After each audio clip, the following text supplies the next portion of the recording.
Raised in a holistic household that abstained from traditional medications and vaccines, Nicole Albanese didn't even know what a pharmacist was as a child.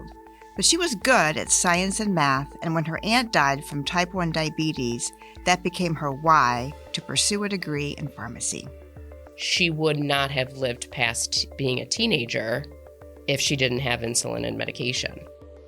Today, Albanese is a clinical associate professor in the Department of Pharmacy Practice at UB, with a research focus on diabetes, obesity, and nutrition.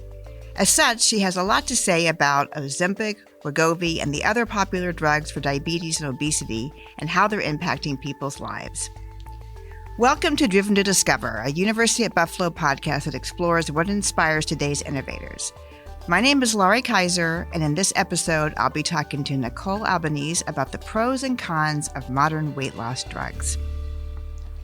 Thank you for joining us today, Dr. Albanese. Before we get into the weight loss drugs, I'd like to know a little bit more about your background. It's fascinating to me that someone who was raised without medications became a pharmacy researcher. Yeah, it's interesting to me too. When I was thinking about what to do with my life, I was going to school at Canisius for business. I did not enjoy it at all and not doing well in the classes. And I was working at Wegmans and they put me in the pharmacy just to cash out because they were short people or whatever. And this happened, kind of week after week. And I just sort of got to know the people back there, and the pharmacists were great and the technicians were great. And as I talked to them more about what is pharmacy, what do pharmacists do, and what is this, and how do you get into it, it aligned with the things that I knew I was good at. I then switched my path and started taking math and science courses, and then just felt more at home and at ease and did well in the coursework and such. So that's what really started me on that path. And for me, it's not like I was going against the way that I was raised. As a child, I wanted to have sugar and all the other things. I remember vividly having a friend in grammar school. This must have been second or third grade. And I would go to her house every day after school because her mother would give us peanut butter and jelly on white bread. White bread is something we didn't have in the house, nor was jelly. And nor was the cool peanut butter that she had, right? Because we had the natural peanut butter that you had to mix. When I think about that, and I think about the way that I raise my kids now, it's a little bit similar. I don't have white bread in the house. We do use the natural peanut butter. So there's a lot of things that I've carried forward. That's more on the nutritional end and not the medication end. There's a lot of medications that are saving lives and keeping people healthy. There's a lot of medications that just make it easier to live your life. So let's talk about the GLP-1s, which are the class of diabetes and weight loss drugs that include Ozempic, Wegovy, and so forth. How do these drugs work in the body versus some of the older drugs for weight loss? Yeah, so these newer medications are hormone-based.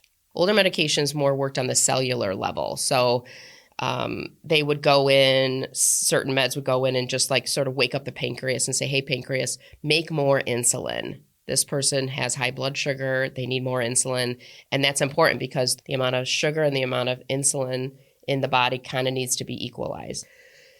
And so those older drugs work at that cellular level, where these newer medications are working on replacing hormones. So we have these incretin hormones. GLP-1 is one of them. GIP is another one, which is part of the tirzepatide, which is one of the medications out there. And these hormones are released when we eat food. And they actually do a lot of different things in different parts of the body. They'll go to the pancreas and say, hey, let's make some insulin. They just ate. They'll go to the brain and say, hey, we're full. Stop eating. And they go to the heart and help the heart too. They go to the kidneys and help the kidneys. So they kind of disperse themselves, which is amazing. People who have type 2 diabetes, probably some type 1 diabetes too, and who are overweight or obese, are lacking this hormone. So they don't make enough of it. And so that becomes a problem then, right? Because then your brain never turns on and says, hey, stop eating. And that's where you can overeat.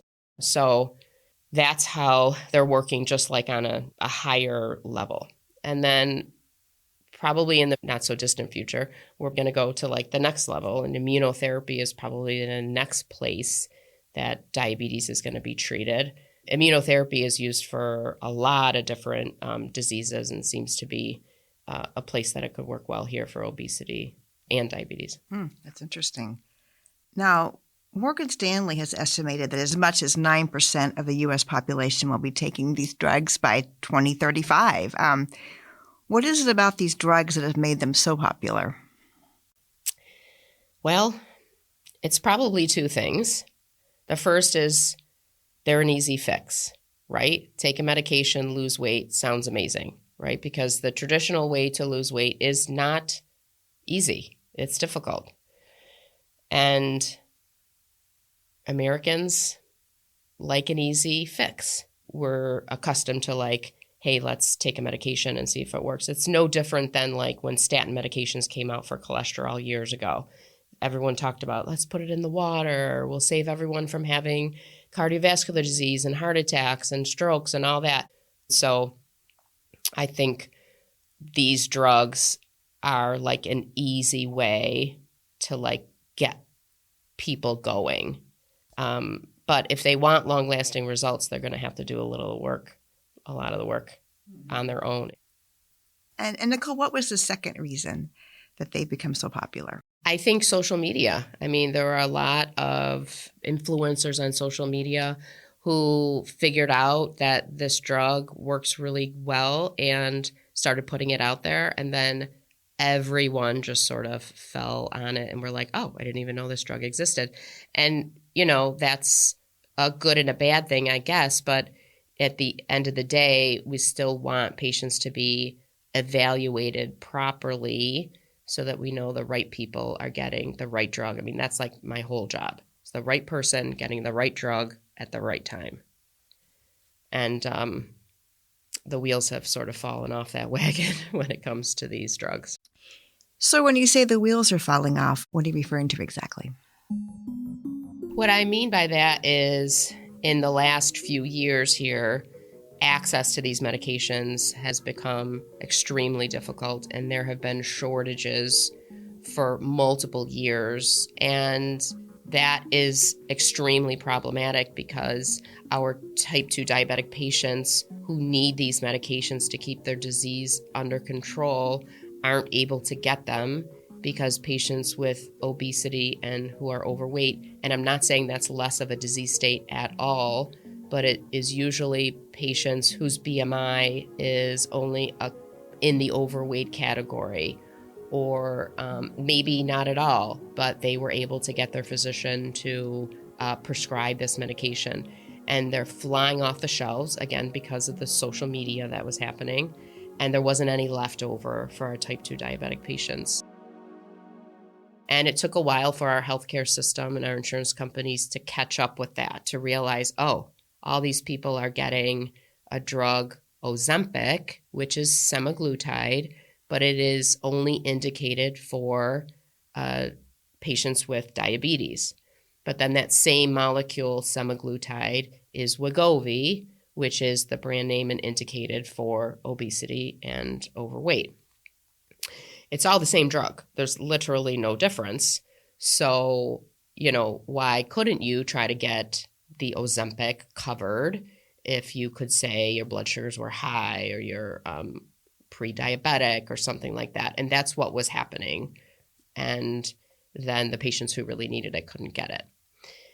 Then we caught up and the insurance companies started putting limitations on it, but they swung the pendulum way far over. So they were sort of allowing everybody to get it. And now it's super strict, and the people who actually kind of need it now aren't able to get it. They've put all these restrictions on the obese and overweight population. Most companies are looking at an initial BMI of over 40 to even start the medications, where really it's indicated just really over 30. Earlier, you mentioned that these drugs are not an easy fix, despite people's perceptions of that. Can you talk a little bit about why that is? Well, the side effects are not for the faint of heart, right? Commonly, patients will have nausea, vomiting, diarrhea, or constipation. And we say these things sort of flippantly, but like a lot of patients who are on these medications spend the majority of their day managing those side effects. Like, what can I do to not be nauseous today? Should I just eat some plain crackers? What can I do to not be constipated today? And then you're taking other medications. Or you have the diarrhea, so you're taking other medications. They're managing those side effects all the time. But then there are certainly more serious side effects, right? Pancreatitis, gallstones, abdominal distension. There's issues with contraception. If you're a woman of childbearing age and you use oral contraceptives, you have to be careful there. There's some retinopathy. There was a new warning that came out from the FDA related to suicidal thoughts and ideations with these medications. They're saying right now that there doesn't seem to be a direct linkage, but they would like people to be aware of it and report anything that happens with their patients who are using this medication. So these things are happening. Those are more rare for sure. But I don't think that people who are starting these medications are really being counseled on everything that could happen. And it's not meant to scare you. You just have to think about the risk benefit, right? And for a diabetic patient, the benefit outweighs the risk. And for an obese patient, the benefit should outweigh the risk. But for somebody who wants to lose 10 or 20 pounds because they're overweight, probably the benefit does not outweigh the risk. What about the long-term success rates? Do people keep the weight off if they stop using the drug? Not really. So there's definitely some studies looking at this. There was one study in particular that looked at patients on semaglutide for an entire year. And then half of the cohort, they kept on the drug, and the other half, they took off the drug and gave a placebo injection. And those people who were taken off the drug, so this was after a year of using it, the majority, 50-60% of them, gained all the weight back, or almost all of the weight back. The issue is, if you're not being proactive on these drugs when you start them with changing your lifestyle, what you're eating, how much you're eating, and exercise, the drugs work so well that they're eating up all the fat, but they're eating up your muscle too. And so patients who are using this probably have heard this term of Ozempic face. That's because they're losing all of their muscle in their entire body. And you can't sustain weight loss without muscle. And so if you haven't been doing it from day one when you started the medications, in a significant weightlifting journey, you're going to lose that muscle. And it's very difficult to build muscle back once you've lost it. So most people are going to gain the weight back. But, that was a study that looked at using it for a year. I feel like you probably need longer than that. Food is an addiction. Let's be clear about what we're saying here. There are scans of the brain that show that the same parts of your brain light up when you eat sugar as do when you do cocaine and other drugs, heroin, etc. So it's the pleasure center of the brain that keeps us coming back for more. You have to break that cycle somehow. And these hormones seem to do that, right? So I think you probably need to be on the drugs a lot longer, 5 years maybe. And then maybe it's a scale down program where you can microdose and give smaller portions. But I think you probably need a little bit forever.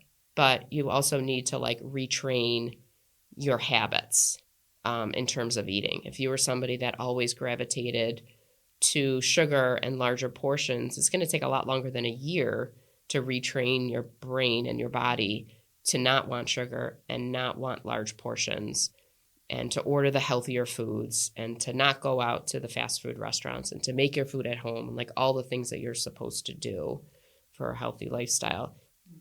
So you just can't like come off it and think everything's gonna be great. And there's also the issue of access, which you mentioned. So how can you stay on it for a year or longer if your insurance is not going to cover that, or Medicaid is clearly not covering it? Yeah, that's really tough. All the federal programs don't cover it. And when I say federal, I think most people are going to think like Medicare and Medicaid, but you have to think about all of our like VA employees. They're on federal programs as well. So none of those programs currently are covering any of these medications for obesity and weight loss. There may also be some unexpected benefits to these drugs outside of their intended use. Can you speak to that?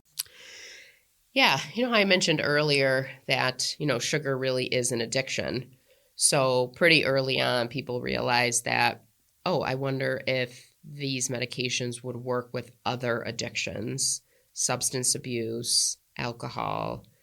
So there are some studies that have shown some benefit there. And the people that I talk to who use these medications for obesity say that their cravings for everything is different. So a lot of people who maybe, over drink like on the weekends, that I wouldn't consider them to be alcoholics, but they drank a decent amount of alcohol, now have no taste for it and don't drink anymore. So the more people I talk to, I really do hear that. And the initial studies are showing us something interesting there. And then there's some early talk about Alzheimer's. There definitely is a link between Alzheimer's and diabetes and blood sugar. So that makes sense to me on paper, but I don't know enough about that and haven't seen any of the studies on that yet. Mm-hmm. I would imagine there would be more studies going forward in all these areas. Yeah. Oh, for sure. Yeah. Given all of both the bad and the good, what potential do you think these drugs actually have to reduce the incidence of diabetes and obesity-related illnesses going forward? I think huge, but to me, this is just version 1.0, right? So I think if we can figure out the best way to use these drugs long-term and figure out how to make them affordable for the people who actually need them, I think if we can figure that out, that's great. But this is just version 1.0. Already in clinical trials, we have like triple therapy happening. So that tirzepatide is dual therapy, really. It's a GLP-1 and that GIP that I mentioned earlier that just kind of like ramps up. It just works a little bit better. Well, there are clinical trials with 3 drugs now occurring for obesity and overweight patients. And so those are going to be like version 2.0. And then I really do think that immunotherapy will come through. And so, one of these days we're going to be talking about, tirzepatide and how cheap it is because we're going to have all these other drugs. So I think it has great potential. It's hitting obesity and overweight patients where the problem is by replacing that hormone that they're deficient in. But I think we're just at the beginning of it. Well, thank you so much, Nicole. This has been extremely interesting. Thank you.